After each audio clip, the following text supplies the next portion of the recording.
This documentary discusses transportation in Bahrain and the views of both public and private transportation means. Whether you use one or the other, we'll learn about the pros and cons together from our interviewees and researched evidence. Why do you think most of Bahraini residents and citizens prefer cars over public transportation? I think there are two reasons for that. The first one is the weather, because for using a public bus, then you have to walk, and most of the times we have very hot weather, so it's not easy. And then you may have to wait on the bus stop as well, which is again an added burden. So using a car makes it easier. You don't have to go through this trouble. Uh, they prefer that because, from my own opinion, it's better for time management, and also it's more free because you're not going somewhere that will have intruders or like people that you don't know, and you're sitting with them and everything. So it's more of comfort and time managing than anything else. Now, what are the effects of vehicles on the environment? Did you know, according to an article by Nature Physics, that in 2022, 29% of all carbon dioxide releases are caused by only vehicles? This number will only increase to around 40% by 2023, as more cars will be produced and used. In your opinion, what are the effects cars have on the environment? The cars have greenhouse effects, oil drops, which can interfere with the ozone layer. So therefore, it's good that Bahrain moving towards a green energy, which can resolve these issues. Well, we know that the exhaust emits a lot of carbon monoxide and carbon dioxide into the atmosphere, and that has a toll on the global atmosphere, creates global warming, greenhouse effects, and so on and so forth. But also there's the noise pollution, there's the traffic, there's congestion, there's waste of time. So in reality, a lot of negative effects. I think everybody knows that. There has been a study done in which they were ranking the air quality level in different countries, and they found Bahrain as in the top 5. From the bottom. What can Bahrain Public Transport Company do to improve their services? I think they should tackle the issue not micro but macro. Like rather than do simple things, they should tackle a big project that would build infrastructure for not the next month but years ahead. So something tackle a big project that would lead the Bahrain population to use public transportation rather than vehicles. Flexible hours. We need a lot more flexible hours, especially between the bus stations. Because sometimes I remember I heard one of my friends said the bus stations would go after 1 hour it would come the same bus to the same destination, it won't even change. According to Andrea Kumbis by MarketWatch, we can see the cost and responsibilities of owning a car and meeting its needs.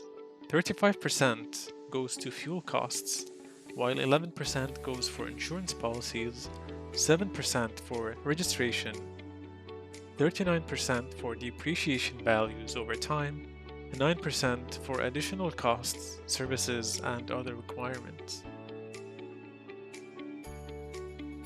Knowing the difference in cost between cars and public transportation, why do you prefer cars? So using a car is more costly than using a public transport.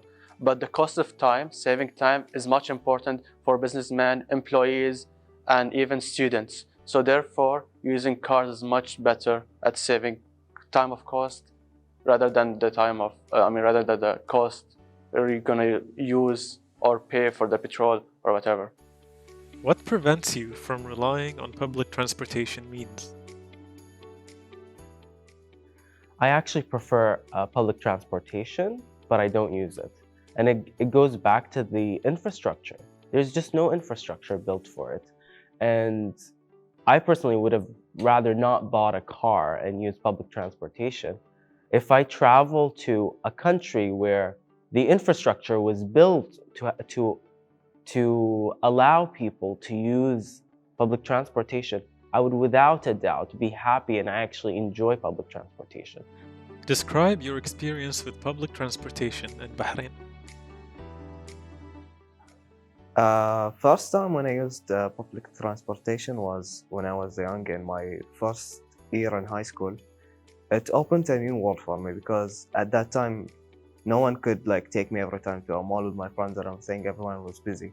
So it opened a new opening in life, and it was really good that I went with my friends and everything to a mall and we had fun. We moved at our own like timings and everything. We managed our whole going out and everything. So that was a good experience. And from that time, I've been using the public transportation whenever I need it. And it's a really good thing that they added in Bahrain. It's kind of debatable for me, if I'm being honest, because there are some bus stations that I went to, and like certain areas, they were actually really amazing. They were really good, like with the Wi-Fi, with the, like let's say for example the seat spaces.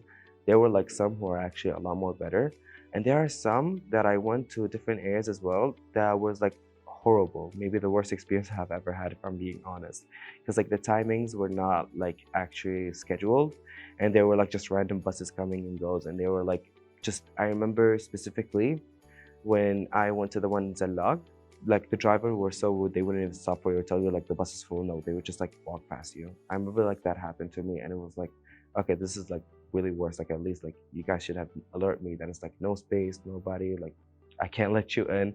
I would understand. Now you're just like walking past me.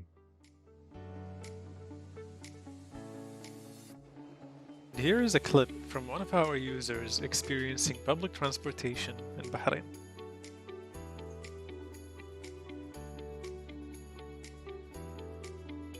If you were to convince someone to use public transportation in Bahrain, how would you do it?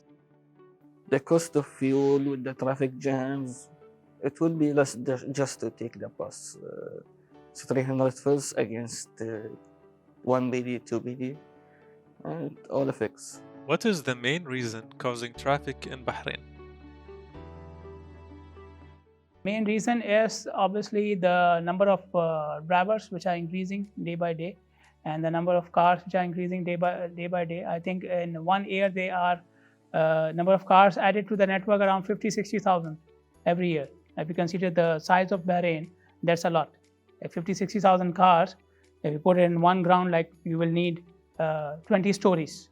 So imagine this much is added to the traffic stream every year. Okay, so this is the main reason. In Kuwait, a simulation showed that there was a 45% decrease in the traffic congestion in some streets after using proposed public transportation, and 46% reduction in fuel consumption.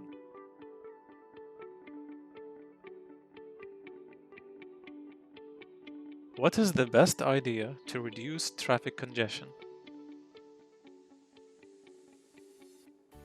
Smaller cars, like a one-seater car for every person, because everybody, if you look at the cars and the numbers of people in the cars, it's unbalanced. You usually, I don't have percentages, but I would guess that at least 50% of the cars, there's one person sat in the driver's seat with 5 seats that are free. And so it's a waste of resources. If you have a smaller car that is one seat, a one-seater, which is kind of like a motorbike, but motorbikes are not safe, I think that would really improve traffic, right? And improve efficiency, because it would emit less carbon dioxide and monoxide and reduce a little bit, or not reduce, but limit the pollution. So what can we do with all this evidence for general transportation? Despite the disadvantages of private transportation, public transportation comes along with many benefits to help both individuals and the environment. But in the end, public transportation isn't as bad as it seems.